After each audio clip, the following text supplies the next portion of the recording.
The reason we recommend the 365X macro to all of our newer shooters I should say a number of reasons. First off, it's simple to operate, right? You have a trigger, you have a slide release. That's basically it, right? We obviously have our magazine release button and our takedown lever, but even taking this gun down is substantially easier than a Glock, right? A Glock, I have to pull the thing down, the little takedown lever. I got to slide my slide back. I got to pull the trigger all at the same time.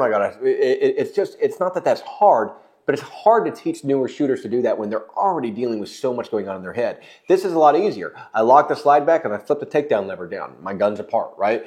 So it's a fairly simple process. It's also nice to shoot, right? We have a reasonable sized gun that fits most people's hands, are not going to be hanging off the bottom of it, right? I can get a full two-handed grip on this gun. I have very minimal felt recoil. It allows me to put an optic on the top if I can, but that felt recoil goes down because I can get a full two-hand grip on here. I have the compensator on the front. I already have good sights on here instead of those shitty factory sights that Glock uses, those plastic ones that Glock uses that now I have to convince a student, hey, you got to go tap those out, pay $100 and get a new set of sights put in there. You don't have to worry about that with this. It's already set up really well for that. It also has a higher magazine capacity than any of the competing size pistols out there on the market, right? 17 round magazine in this size gun. The next closest that you're going to get is about a 15 round magazine. So, that means 15 plus 1. Now they get 16 rounds, I get 18 rounds. So I get 2 extra bullets. That may be the difference that I need in order to sustain a fight, right? Or to win a fight, should it go to that many rounds, which,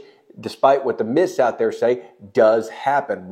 Civilian gunfights do go to those higher round counts. There's plenty of anecdotal examples of ones going 20, 22, 28 rounds. And so this takes it out of the equation. This gun simply is good out of the box, takes very little maintenance. Same thing as a Glock, right? Glocks don't require much maintenance. A lot of striker fire pistols don't require much maintenance. This falls right in line with that. There's very little maintenance. I like the 365X macro. That is the gun that I recommend to all my first-time shooters. Hey, you're going to go get your very first firearm. Get this one.